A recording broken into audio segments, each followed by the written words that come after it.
Mulai muncul kesan bahwa beasiswa sawit ini telah menjadi bisnis. Hari ini banyak perdebatan yang muncul terkait kampus-kampus penyelenggara beasiswa sawit ini. Sebab itu tadi mulai muncul kesan bahwa beasiswa sawit ini telah menjadi bisnis. Ya, masuk akal saja omongan-omongan mereka. Kenapa? Karena semakin hari kampusnya semakin banyak. Sementara kualitasnya tentu masih dipertanyakan. Meskipun kampus-kampus ini tentu nggak nyelonong begitu saja.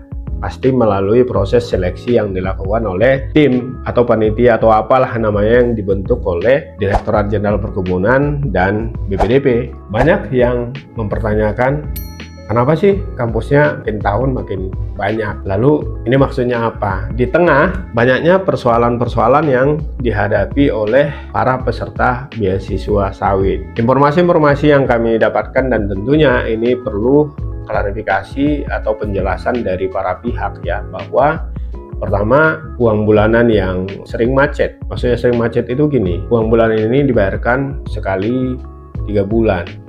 Ini yang membuat para penerima beasiswa sawit yang notabene mayoritas berasal dari keluarga sederhana, ini kelimpungan mencari duit untuk menomboki dulu biaya-biaya rutin yang mereka perlukan setiap bulan. Tentu cerita-cerita yang kami dengar juga, para mahasiswa ini bahkan ada yang jadi tukang cuci piring, lalu ada yang mau diusir dari kosannya karena duit lamban keluar. Tentu ini tidak mau mencari siapa yang salah, namun itu tadi, seiring waktu semuanya tentu harus dievaluasi, mulai dari jumlah kampus, kuota, dan kualitas penyelenggaraannya. Sehingga apa? Sehingga kesan bahwa beasiswa sawit ini adalah kemudian menjadi bisnis, ini tidak benar adanya. Saya pikir siapapun mendukung beasiswa sawit ini. Karena apa? Karena pertama, beasiswa sawit ini bukan dari APBN.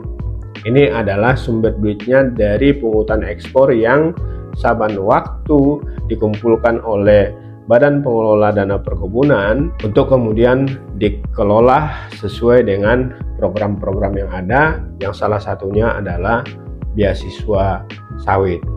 Ingat, sekali lagi, dana beasiswa ini bukan dari APBN, tapi dari pungutan ekspor yang dilakukan oleh Badan Pengelola Dana Perkebunan.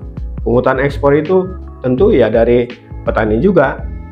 Sebab itu tadi, data yang kami dapatkan bahwa oleh pungutan ekspor tadi, harga TBS petani itu bisa tertekan di angka Rp250 sampai Rp350 per kilogramnya. Satu hal juga yang paling penting, bahwa duit untuk beasiswa ini nggak ada apa-apanya ketimbang duit yang harus digelontorkan untuk membuat biodiesel yang duitnya sangat luar biasa, mencapai bahkan 40 hingga 50 triliun per tahun, yang duit itu tidak kembali. Duit itu masuk ke koceknya Pertamina yang menjadi penjual biodiesel itu. Padahal biodiesel ini ada dua. Pertama dia PSO, yang kedua non PSO. Dexlite, pertama Dex itu adalah bagian dari non PSO. Lalu kenapa duit PE ini tidak ada yang kembali?